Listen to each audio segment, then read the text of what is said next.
वाली तुम्हें कसर छड़ी लगता है कि लिस्ट बनानी होगा तो उनकी हजार ढिले हुई है तो साढ़े अभी हुई हो अभी इन्नी हो चुके हैं इसलिए कि जनाब ने पहले साड़ी मदद की है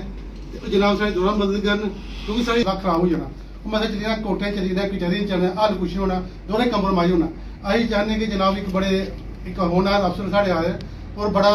सिस्टम कन्नै तुसें कम्म कीता असीं दिक्खने आं कि तुस अगर एह् रेगुलर क्रॉस करा दे हो तो रस्ते रॉन्ग साइड ओह् बी गड्डी तुस रोकदे हो उत्थै कि भाई रॉन्ग साइड तुस क्यों जाना और बड्डा एक स्कूटी लिहाज कन्नै साढ़ा जेह्ड़ा है ना एह् अपना कालबड़ी चौक है पूरे चौक भरे दा होंदा ई रिक्शे कन्नै ईवन कि साढ़ी मैट्रो खड़ोने की जगह नहीं मिलती है और बस आती है तो कोई आती है और चार बंदे अग्गे भी होंदे न मेरी डिटेल साहब ने गल होई दी पोस्टिंग हुई है एसओ साहब ने मेरी गल हुई है उन्हें कोई तुम आरटी साहब ने गल करो मैं 5-7 गड्डी ऑटो हूँ ई चलान दिता है मेरी जनाब की बड़ी मोस्टली एक रिक्वेस्ट है कि आज जनाब ये बड़े सीरीज करने लो क्या कि अस नहीं चाहते क्योंकि ड्राइवर और कंडक्टर और मालिक का जो रिश्ता आरटीओ ऑफिस इं होंगे कि माँ और बाप का भैन का और भरा का क्योंकि अगर अं आरसी बनानी जनाब को आना फिटनेस बनानी थोड़े को आना अस भी समझने इस चीज़ की जनाब अगर इंदे पेशा गड्डी जंदे ने जनाब एक रिक्वेस्ट है कि इन्हें स्टिकर्स कन्नै लाओ कि इन्हें मीटर लाओ इहदा और मीटर लाओ जनाब ये आदि कि थोड़े को फर्स्ट एंड लास्ट एक डेकोरेशन जनाब को आया आखो ये बाद जनाब को नहीं आना वो बाद अं गड्डी रोड पर लाई है जां नाराज हो भाई जो मर्जी हो सारा थोड़ा रिश्ता वो खत्म होना है जिस जनाब पूरी मदद करते हैं ये मेरी एक रिक्वेस्ट है जनाब अगर बड़ी बड़ी रिक्वेस्ट है तो मैं थोड़ा अगर करी बैठा हूँ इंदे जल्दी कोई गल है मुड़े इंदी भी सुन लो खरी गल निकलने दस रोज इनकी चलान करने लेकिन तुसें ना शायद थोड़ा कोई कंप्रोमाइज हो गया या तो ई रिक्शा की नेशनल हाईवे पर नहीं चल सकती मीडिया भी प्रेजेंट है मीडिया के जरिए मैं सारे जिन्ने भी साढ़े ई रिक्शा के ओनर्स न ड्राइवर्स न उन्हें मैसेज लाई देना चाहना बई फिर तुस थोड़ी गड्डियां हुण सीज होनियां सीधियां तुहानूं बड़े बारी वार्निंग दे चुके हैं बिच एह् आपूं गै मैटाडोर यूनियन वाले बिच ढिले मैं तुहानूं तुहाडे मूंह पर रखना कि तुस गै बिच ढिले क्योंकि 6 महीने पहला महीना कस्से दा इनेंगी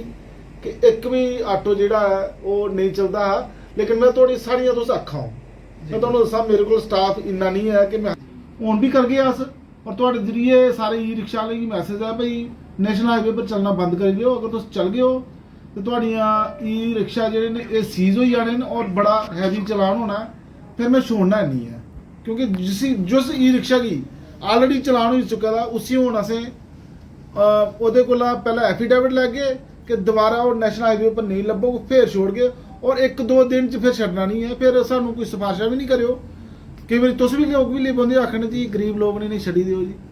ਤੇ ਫਿਰ ਇਸ ਤਰ੍ਹਾਂ ਦਾ ਮੈਂ ਸੁਣਿਆ ਕੋਈ ਗੱਲ ਨਹੀਂ ਬੋਲਦਾ ਵਾ ਗਰੀਬ ਬੰਦੇ ਨੇ ਹਾਂ ਲੇਕਿਨ ਤੁਹਾਡੇ ਭਰਾ ਦੇ ਬੁੱਕ ਆਖਣ ਉਹ ਸਰ ਅਸੀਂ ਠੀਕ ਹੈ दी यूनियन ਦੀ ਆਪੂ ਚ ਚਲੇ ਦੀ ਸੀ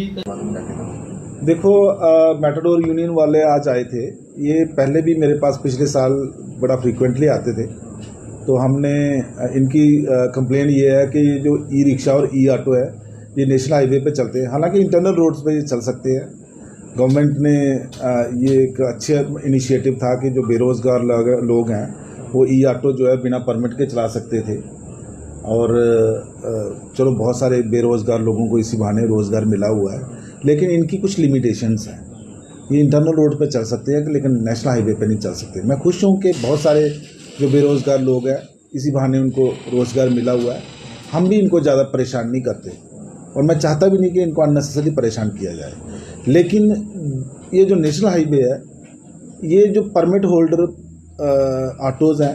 ये उनके लिए अलाउड है और जो मेटाडोर्स हैं ये उनका रूट है ये बिल्कुल वर्जित है ई ऑटो और ई रिक्शा के लिए नहीं चल सकते ये और अगर ये इनको पिछले साल हमने काफ़ी सख्ती की थी मेटाडोर वालों यूनियन के वालों की हमें फ्रीक्वेंट कंप्लेंट्स आती थी और हम एक्शन करते थे उस पर और इनको पकड़ लेते थे और फिर इनको हम चलान करते थे और सीज भी कर लेते थे गाड़ियाँ तो फिर ये गरीब लोग हैं बेसिकली जब इनको 10-12 हज़ार का चलान होता है तो फिर ये रोते हैं फिर ये बड़ी दूर दूर से सिफारिशें लाते हैं जो लोग हमारे साथ आके बहस करते हैं कि आप गरीब लोगों को परेशान कर रहे हो हम भी नहीं चाहते कि हम इन्हें परेशान करें लेकिन मेरी आपके माध्यम से इन ई रिक्शा ड्राइवर्स ओनर्स और ई ऑटो ड्राइवर ओनर्स को ये रिक्वेस्ट रहेगी कि वो अपना अच्छा रोज़गार कमाएं ठीक है वो इंटरनल रोड्स पे चलें लिंक रोड्स पे चलें लेकिन नेशनल हाईवे पे ना निकलें और फेयर मीटर लगा के चलें खासकर जो ई ऑटो है ये फेयर मीटर लगाएं आज हमने इनको हफ्ते का टाइम दिया था कि फेयर मीटर लगा लें। अब ये बहाना लगा रहे हैं कि फेयर मीटर हमें कठुआ में नहीं मिल रही, लेकिन ये बहाना चलेगा नहीं, क्योंकि अगर कठुआ में नहीं मिले तो पठानकोट कुछ 100-200 बंदा इकट्ठा होकर, आप काफ़ी लोग इकट्ठे हो, इस वक्त 400-500 के करीब ई ऑटो चल रहा है, ई रिक्शा चल रहा है हमारे कठुआ में। ये इकट्ठे होकर जाएं, किसी पठानकोट से ले आए, अगर पठानकोट से नहीं मिलता जम्मू से ले आए, अगर कहीं तो मिलता है, यहाँ कहीं मिलता है, वहीं से इकट्ठे होकर ले आए और फेयर मीटर लगाएं। लेकिन मैं ये बहाना बिल्कुल नहीं सुनूंगा कि कठुआ में नहीं मिल रहा तो हम नहीं लगाएंगे। अब के बाद आज हम ड्राइव मूवमेंट कैंपेन शुरू करेंगे और जो ऑटो हमें नेशनल हाईवे पे चलता हुआ दिखाई दिया उसको हम सीज करेंगे और चालान करेंगे, और अगर उसका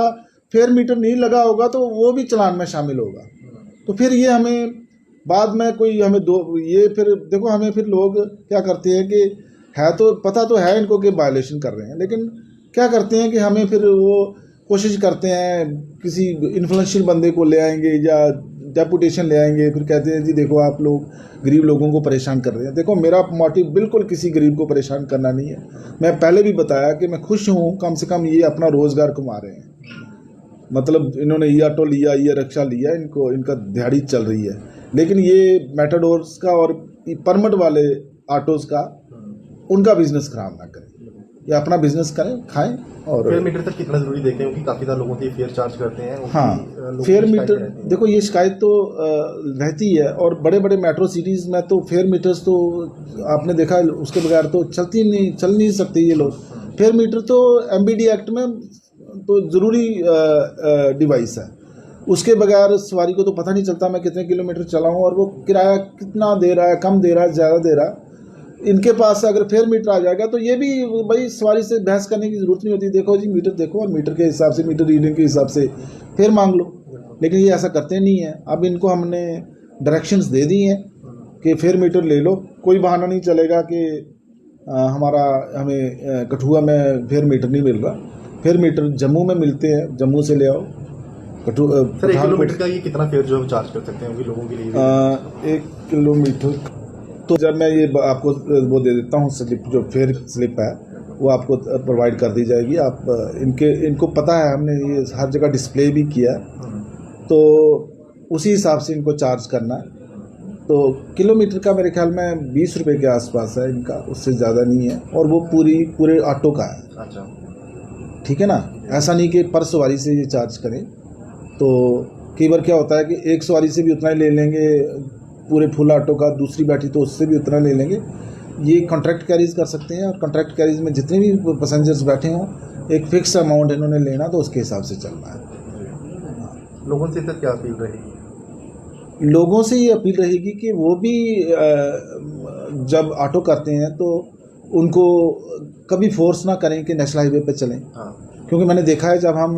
ई ऑटो या ई रिक्शा को नेशनल हाईवे पे रोकते हैं तो सबसे पहले सवारी प्रोटेस्ट करती है। सवारी कहती है कि देखो जी हम तो हॉस्पिटल जा रहे थे, हमने तो इतनी दूर जाना था,